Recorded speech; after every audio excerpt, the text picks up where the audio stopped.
Well, January 3rd, I'm finally home. It's between 4 and 5. It's already hitting dusk.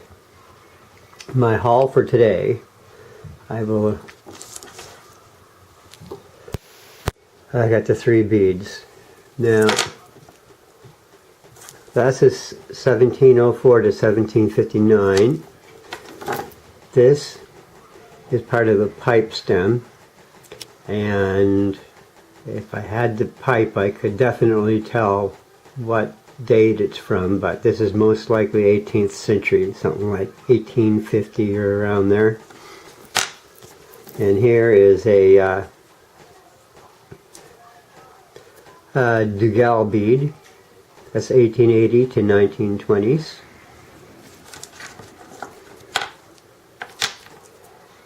What else? They got one flintlock gun flint. Flint striker for a flintlock gun, I should say. How it works is, there. That pointy end you're looking at is what strikes the frizzen pan, sets off the charge, and the charge sets off the powder behind the ball in the barrel of the flintlock gun. So I will add that to the flint strikers for the flintlocks. And right, we got some fishing stuff here. We got a hardwood barb. Now, an igneous barb. This is, sorry, holding it the wrong way here. There. How that usually works is, let me demonstrate. There. Secure that to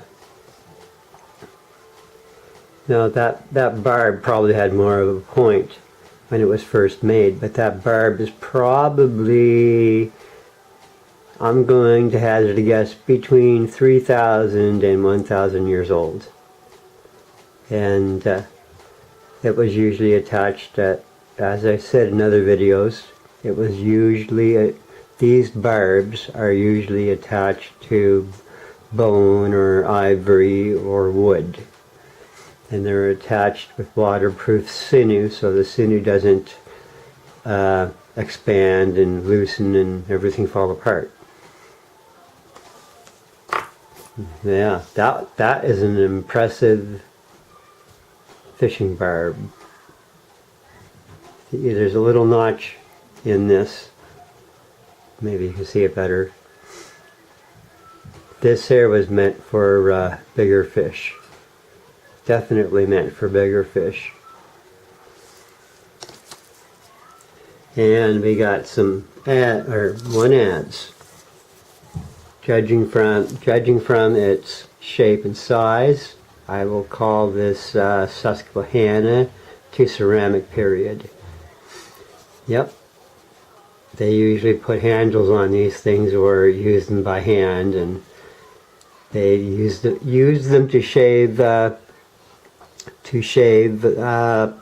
poles for spears and planking and woodwork. They were used a lot for woodwork because these people in this maritime region, they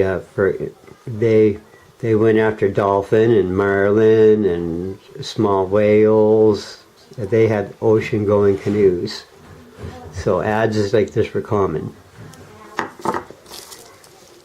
Here is a little harpoon. This harpoon would have been attached to a toggle head, and a line would have been secured to the toggle head. And when it struck home, the toggle head in this remained in the marlin or the dolphin or whatever the target was, and a line would have the ceramic period or Susquehanna maritime fishermen could just reel in their, basically follow or reel in the marlin or dolphin or whatever they were hunting. And what was next? And if you live in the Maritimes and you aren't allergic to shellfish, you must have eaten shellfish, oysters, clams, scallops, and the most important item at a shellfish feed is a way to open up the shellfish wide so that you can get at the mussel or bivalve. And this is exactly that. This is the second time I've held such a device. The last one had twin heads, and well, I will be happy to send this one off to the school as well. Of course, every one of these things is going to be a string tied around it with a label connected to the string. Now here is, okay, on to what I'll call ornaments. This is a natural ornament. There is a hole here, so it could be hung on something. But here, that's the horse ornament. No, sorry, that's the bird head ornament. That's what that is. That's a bird head ornament, and there is a hole drilled all the way through it. Yeah, if I can. Anyway, yeah, it's a beautiful piece of work. This was all done by hand, and this being volcanic glass, that hole had to be drilled either by volcanic glass or something harder. And here it's just a natural piece of stone with a hole.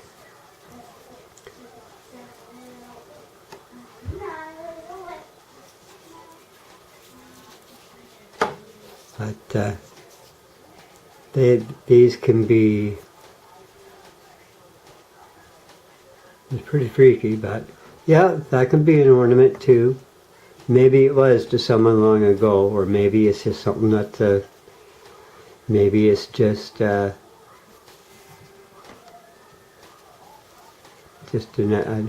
act of nature. But I'll set it aside because stones with natural holes can be used as just about anything. This could be a good weight for something. If you're going after really big fish and had heavy hooks and you wanted a sinker to hold it in a stiff current, well, this will be a type of stone to do it. Okay, and here is, I don't know if this is a frog effigy or what. Yeah. That's a mouth. That's a nose.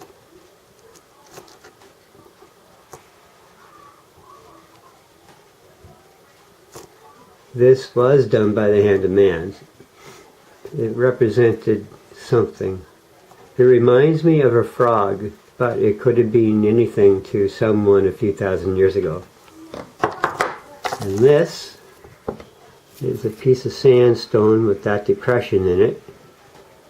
I have other plans for that. Okay, what is next? Ah, now there is, this would make a great candle holder.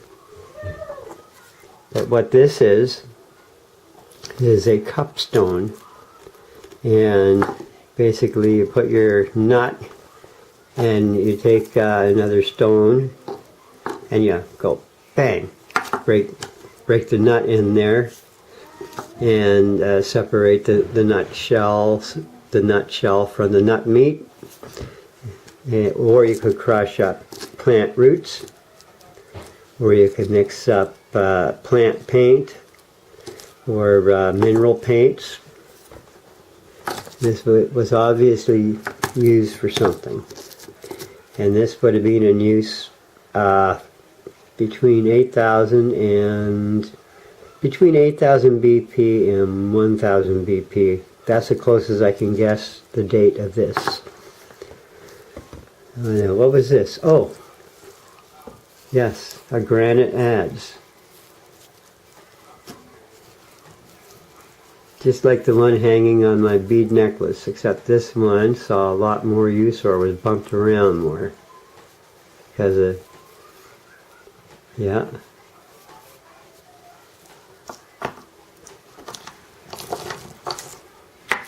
Ah, so there's two adzes that I had. Now,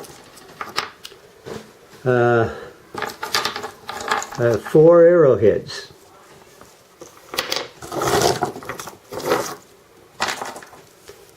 The first one is chert.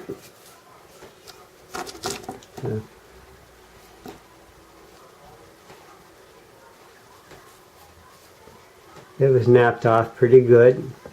Now, it naturally would have been sharper when the Neolithic hunter first made it, but due to time and due to a few thousand years of being stuck in sand, muck, and washed around rocks, it took some nicks and dulled up.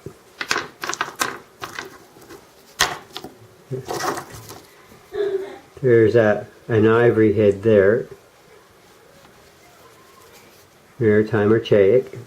Now these are all going to the school. Now here is a spearhead. This is volcanic glass chert. And this is probably between 8,000 and 3,000 BP in age.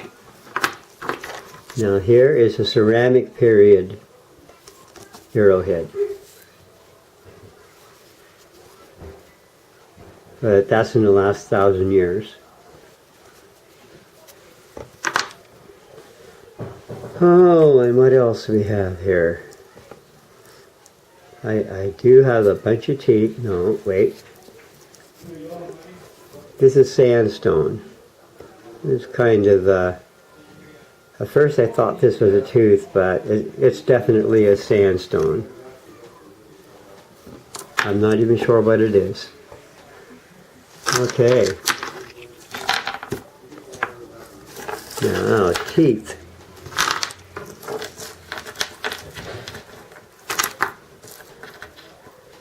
I got various sizes and shapes. Now, I'll start with the biggest ones first. Yeah, that one was well worn down, and marine mammal, I believe. Yeah, marine mammal. Here's another marine mammal.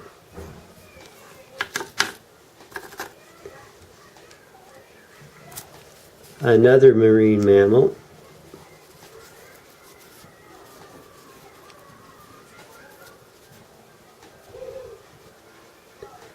Yeah, these teeth here get banged around, so they're not going to be in the most perfect shape. They got the shorter teeth here.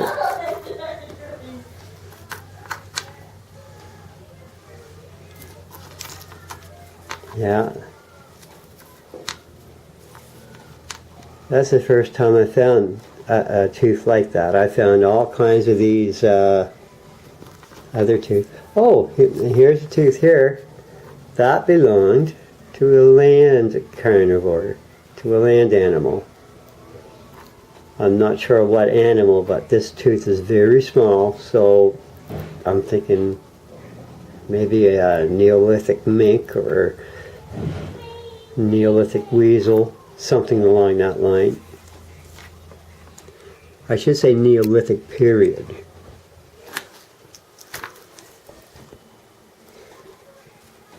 Here is another land tooth. And here is a badly worn one. Oh my gosh. It's being beat around a lot by time.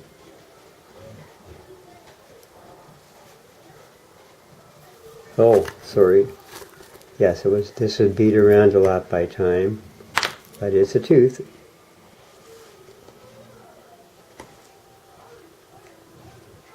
Yeah. Alright, well,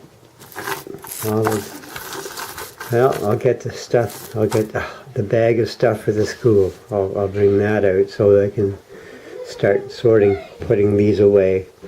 Oh yes. A couple of pieces of bone. I don't know if they're deer or moose, but I'm going to, each one of these will probably produce 2 or 3 hooks. So I'll make the hooks up or something to do, something I can give away as gifts to friends or something.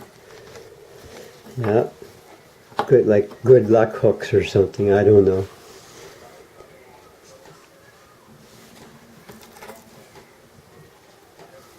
All right, there's another tooth I almost forgot.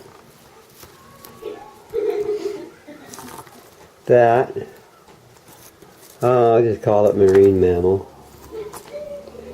Now this here belongs with the fishing stuff. That is a barb. It's a chert barb, and it would have fitted into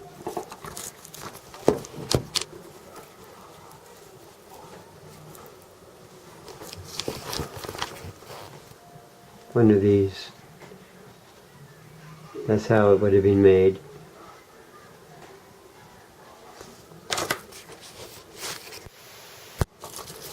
Well, I can't say that I'm disappointed by my finds, because this is actually a very rich find. I did not find any pearls today. They don't wash up every day, but who knows? Maybe tomorrow one will wash up somewhere. Now, okay, I will